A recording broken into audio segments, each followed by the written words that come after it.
हमारे साथ मौजूद है। भाजपा सरकार ने इनकी योजना है वो पहली योजना बंद कर दी है। बात करते हैं सर, जैसा आप पहले चुनाव प्रचार में कहते थे कि सरकार बदलती है तो योजनाएं बंद कर दी जाती है, कल पहली योजना आपकी बंद कर दी गई है, क्या कहना आपका? देखिए, प्रधानमंत्री मोदी जी ने वादा किया था सरकार आने पर कांग्रेस गवर्नमेंट की कोई योजना को बंद नहीं किया जाएगा। मुझे कल बहुत दुख हुआ, आश्चर्य हुआ। पीएम ने जब वादा किया और प्रधानमंत्री नरेंद्र मोदी की गारंटी है, ये गारंटी शब्द बार बार काम लिया गया, तो गारंटी की धज्जियाँ उड़ गई है। पहले जो बेचारे 5,000 राजीव गांधी युवा में तो लगे हुए थे, जिन्होंने शानदार काम किया, स्कीमों को लेके घर घर पहुँचे, स्कीमों को मॉनिटरिंग करी, गाइड किया लोगों को जो लाभ नहीं ले पा रहे थे उनको गाइड भी किया, अच्छा काम कर रहे थे। अगर आपको राजीव गांधी के नाम से अगर आपको कोई दिक्कत थी तो आप अटल बिहारी वाजपेयी का नाम लिख देते, उस पर नाम बदल देते, पर उन बच्चों को, छात्रों को या युवाओं को निकालते नहीं, ज़्यादा बेहतर रहता। 5,000 नौजवान कहाँ जाएंगे जो अच्छा काम कर रहे थे। इस उम्मीद के अंदर भी हम आज लगे तो कल कभी न कभी हमारा नंबर आएगा, अनुभव बढ़ेगा, तो हम कभी न कभी एडजस्ट भी हो जाएंगे। जैसे हमने संविदा कर्मियों को नियम बना करके हमने उनको तय किया है कि कॉन्ट्रैक्ट वालों को सबको हम लोग पक्का करेंगे, बड़ा निर्णय है। हमने जो ठेका प्रथम लगे हुए थे अस्पतालों में, जो फराज हैं, महिलाएं हैं, पुरुष हैं, या और जगह लाखों लोग ठेका प्रथम होता, हमने कहा ठेका प्रथा ख़त्म। और रेस्को बनी थी कंपनी पूर्व सैनिकों की, उसी ढंग से कंपनी बना करके इन ठेका प्रथा वालों को हम लोग सरकारी कंपनी के माध्यम से लगाएंगे, अच्छी सैलरी मिल सके उनको। ये तमाम हमने बड़े बड़े कदम उठाए थे। अब अगर ये शुरुआत इन्होंने कर दी है कल राजीव गांधी युवा मित्रों को निकालने की, तो इसका मतलब कल हमारे जो संविदा कर्मियों के लिए फैसले किए हैं उसका क्या होगा? जो ठेका प्रथम लगे हुए हैं उनका भविष्य का क्या होगा? कल सब लोग चिंतित हो गए।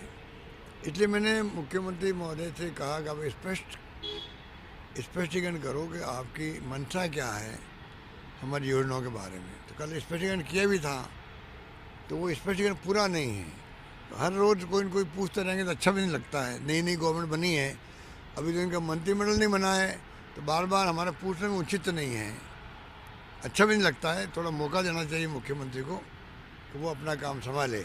हम जानते हैं इस बात को, परंतु जिस रूप में ये जो कल फैसले कर लिए आनंद फानन में, वो भी उचित नहीं कह सकते। चिरंजीवी योजना को लेकर भी लोगों में भी असमंजस है। हालांकि आपने जब ट्वीट किया उसके बाद मुख्यमंत्री ने स्पष्ट किया था योजना बंद नहीं होगी, लेकिन जो माहौल है, जो कहा जा रहा है, आपने कहा था कि इस तरह की चर्चा है कि इस योजना को लेकर भी अब सवाल उठ रहे हैं कि कहीं इसको बंद ना कर दिया जाए। देखिए, चिरंजीवी योजना हो चाहे आरजीएसएस हो चाहे कोई भी हो, योजना इतनी कामयाबी लेके आई है, पूरे देश में हमारी योजनाओं की चर्चा है, पूरे देश के अंदर। उसका लाभ भजनलाल जी को उठाना चाहिए कि आपको यहाँ की सरकार ने ऐसी ऐसी योजना दी है गिफ्ट के रूप में, क्यों गिफ्ट हो गए एक प्रकार से, सरकार उनकी बन गई, उसका फ़ायदा उठाना चाहिए बजाय कि उनको बंद करने के, रिव्यू करने के। उसमें हमारा कोई स्वार्थ नहीं था।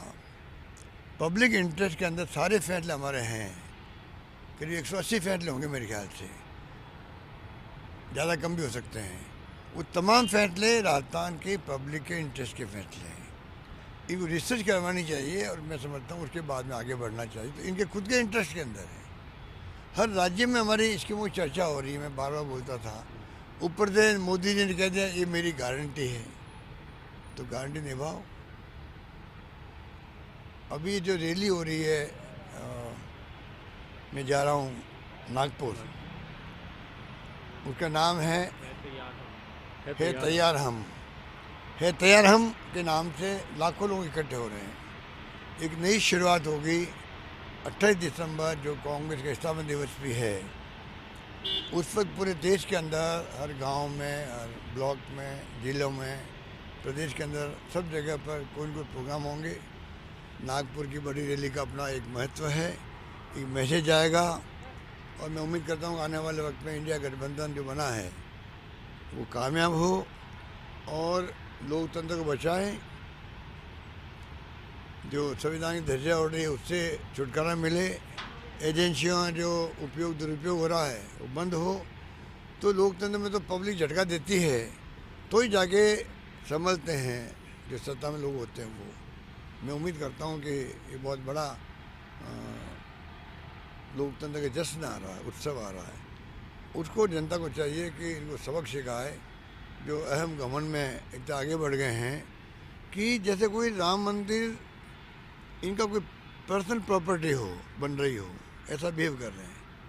राम मंदिर तो पूरे हिंदुस्तान का है, सुप्रीम कोर्ट के आदेश से फैसला हुआ था, उसमें पूरा देश भागीदार है, पूरे देश के हिंदू भागीदार है, पूरा देशवासी हिंदू मुस्लिम कोई भी हो सबने स्वीकार किया इसको।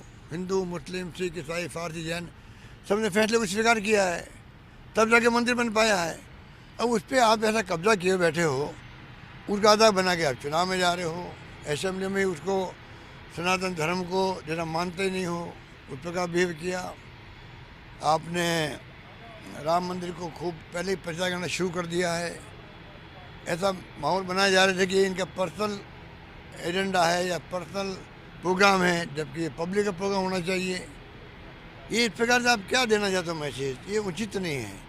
मैं समझता हूँ कि पब्लिक को भी समझना पड़ेगा, निमाना बाद में भुगतेगी।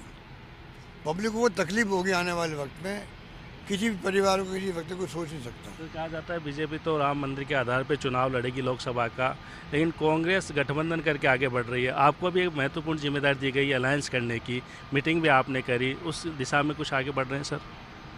देखिए 3 दिन पहले एक मीटिंग तो हो चुकी है हमारी, अब हम जा रहे हैं नागपुर।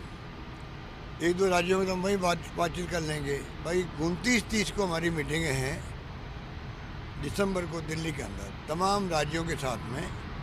जो राज्य में कांग्रेस नेता क्या सोचते हैं पहले हम उनसे शुरुआत कर रहे हैं, उसके बाद हम आगे बढ़ेंगे कि दूसरी पार्टियां वहाँ क्या सोचती है, हमारी पार्टी में खुद की सोच क्या है, प्रदेश कांग्रेस कमेटी की सोच क्या, वहाँ के नेताओं की सोच क्या है। तो शुरुआत एक मीटिंग हो चुकी है, 29-30 को आगे बढ़ेगा काम। सर एक आखिरी सवाल, आप कहते हो यहाँ की सरकार ठहर सी गई है, मंत्रिमंडल नहीं बन रहा, जो 2 मुख्यमंत्री बने उनको कामकाज नहीं है, तो कैसे चलेगा? करीब 24 दिन हो गए आज। मैं भी कहूँ कैसे चलेगा, पब्लिक में निराशा की भावना आ रही है, क्योंकि स्पष्ट बहुमत मिला इनको स्पष्ट बहुमत मिलना मायने रखता। देखो आज इनको 95 मिलते, मान लो 90 मिलते, अलग बात थी, पर इनको स्पष्ट बहुमत मिलने का मतलब स्पष्ट बहुमत की तरह ही बिहेव करे, ये उसकी तरह बिहेव करना चाहिए। इनको बोर्डली फैसला करना चाहिए कि बाद एक के बाद एक फैसले होने चाहिए, क्योंकि स्पष्ट बहुमत है।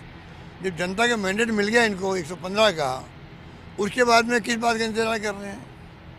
तो मैं समझता हूँ कि ये उनके मुख्यमंत्री जी खुद के लिए भी उचित नहीं है। अभी तो डिप्टी सीएम बना दिए गए, उनको पोर्टफोलियो नहीं दिए गए, पता नहीं इनको कौन रिमोट कंट्रोल से चला रहा है, ये चलाएगा वो तो टाइम बताएगा, पर मुख्यमंत्री खुद के इंटरेस्ट में नहीं है इस प्रकार से फैसले होना, क्योंकि फर्स्ट इम्प्रेशन होता है वो लास्ट इम्प्रेशन होता है।